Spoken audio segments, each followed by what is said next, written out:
ಪ್ರಭು ಯೇಸುವಿನಲ್ಲಿ ಅನುಗ್ರಹಿತರಾದ ಪ್ರಿಯರೇ, daily blessing ಭಾಗವಾಗಿ ನಿಂತುಕೊಂಡು ಈ ಶುಶ್ರೂಷೆಯೊಂದಿಗೆ ಸೇರಿ ನಿಲ್ಲುವ, ಈ ಪ್ರಾರ್ಥನೆಯ ನೆರಳಿನಲ್ಲಿ ಸೇರಿ ನಿಲ್ಲುವ ನಿಮ್ಮ ಒಬ್ಬೊಬ್ಬರನ್ನು ನೆನೆಸಿ ಇಂದು ನಿಮಗೆ ಒಂದು ಅನುಗ್ರಹ ಆಗಿರುವ ದಿನವಾಗಲಿ ಎಂದು ಪ್ರಾರ್ಥಿಸುತ್ತೇನೆ. ನಿಮ್ಮ ಒಂದೊಂದು ಅವಶ್ಯಕತೆಗಳನ್ನು ಸಾಧಿಸಿಕೊಡಿರಿ ಸ್ವಾಮಿ ಎಂದು ಈ ಅನುಗ್ರಹ ಧ್ಯಾನ ಮಂದಿರದಿಂದ ನಿಮಗಾಗಿ ಪ್ರಾರ್ಥಿಸುತ್ತೇವೆ. ಹಾಲೆಲೂಯ.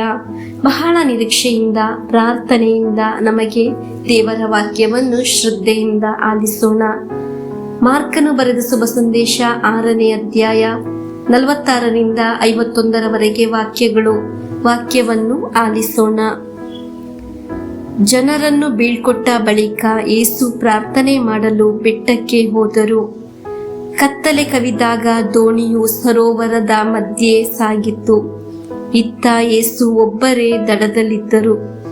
ಎದುರು ಗಾಳಿ ಬೀಸುತ್ತಿದ್ದರಿಂದ ಶಿಷ್ಯರು ಒಟ್ಟು ಹಾಕಿ ದಣಿದು ಹೋಗಿದ್ದರು. ಇದನ್ನು ಕಂಡ ಯೇಸು ಸರೋವರದ ನೀರಿನ ಮೇಲೆ ನಡೆದುಕೊಂಡು ಅವರ ಕಡೆಗೆ ಬಂದು ಅವರನ್ನು ದಾಟಿ ಮುಂದೆ ಹೋಗುವುದರಲ್ಲಿದ್ದರು. ಆಗ ಸುಮಾರು ರಾತ್ರಿಯ ಕಡೆಯ ಜಾವದ ಸಮಯ. ಸರೋವರದ ಮೇಲೆ ನಡೆದು ಬರುತ್ತಿದ್ದ ಯೇಸುವನ್ನು ಶಿಷ್ಯರು ನೋಡಿದರು.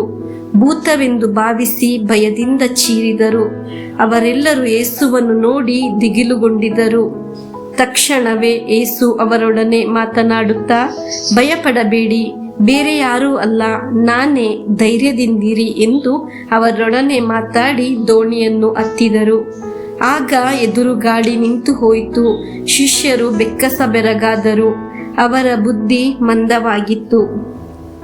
ಪ್ರಿಯರೇ, ದೇವರ ವಾಕ್ಯದಲ್ಲಿ ನಾವು ಈಗ ಆಲಿಸಿದ್ದೆವು, ದೋಣಿಯು ಸರೋವರದ ಮಧ್ಯದಲ್ಲಿತ್ತು ಎಂದು. ಸಮಸ್ಯೆಗಳ ಮಧ್ಯ, ರೋಗದ ಮಧ್ಯ, ಒಬ್ಬಂಟಿತನದ ಮಧ್ಯ, ನಿರಾಸೆಯ ಮಧ್ಯ, ಹೀಗೆ ಮನಸ್ಸನ್ನು ಬಹಳ ದುಃಖದಿಂದ ಅನೇಕ ಸಮಸ್ಯೆಯ ಮಧ್ಯ ಸರೋವರದ ಹಾಗೆ ಆಗಿರಬಹುದು ನಮ್ಮ ಜೀವನ.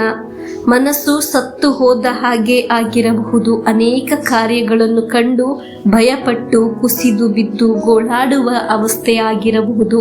ಪ್ರಿಯರೇ, ಮಧ್ಯ ಸರೋವರದ ಅಲೆಗಳಲ್ಲಿ ಸಿಕ್ಕಿ ಹಾಕಿಕೊಂಡಿದ್ದ ದೋಣಿಯನ್ನು ಯೇಸುಸ್ವಾಮಿ ಹತ್ತಿದ ಹಾಗೆ ಸಮಸ್ಯೆಗಳ ಹತ್ತಿರ, ರೋಗದ ಹತ್ತಿರ, ಒಬ್ಬಂಟಿತನದ ಹತ್ತಿರ, ಮಧ್ಯ ಸಾಗರದಲ್ಲಿ ಆಗಿರುವ ನಮ್ಮ ಜೀವಿತಕ್ಕೆ ಯೇಸುವೆ ಒಮ್ಮೆ ಹತ್ತಿ ಬನ್ನಿರಿ ಎಂದು ಪ್ರಾರ್ಥಿಸುವ.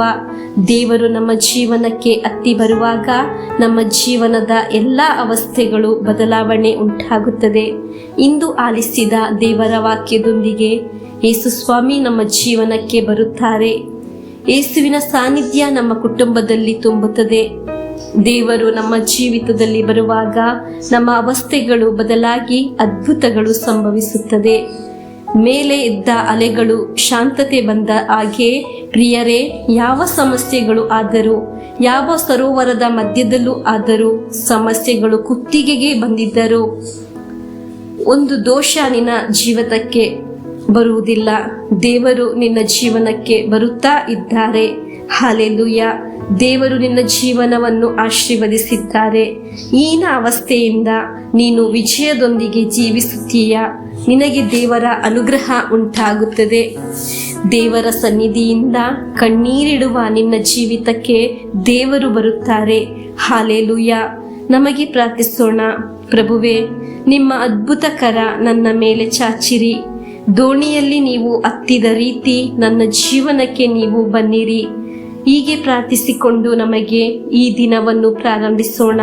ದೇವರು ನಮ್ಮನ್ನು ಶಕ್ತವಾಗಿ ಅನುಗ್ರಹಿಸಲಿ. ನಮಗೆ ಪ್ರಭು ಯೇಸು ಕ್ರಿಸ್ತರ ಆಶೀರ್ವಾದವನ್ನು ಇಂದು ಆಲಿಸಿದ ದೇವರ ವಾಕ್ಯದೊಂದಿಗೆ ಸ್ವೀಕರಿಸೋಣ. ನಮ್ಮ ಪ್ರಭು ಯೇಸು ಕ್ರಿಸ್ತರ ವರಪ್ರಸಾದವು, ದೇವರ ಪ್ರೀತಿಯು, ಪವಿತ್ರಾತ್ಮರ ಅನ್ಯೋನ್ಯತೆಯು ನಮ್ಮೊಡನೆ ಇರಲಿ.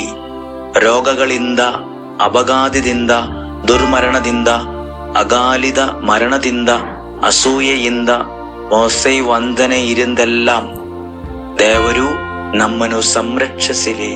ಹಾಲೆಲೂಯ. ಆಮೆನ್.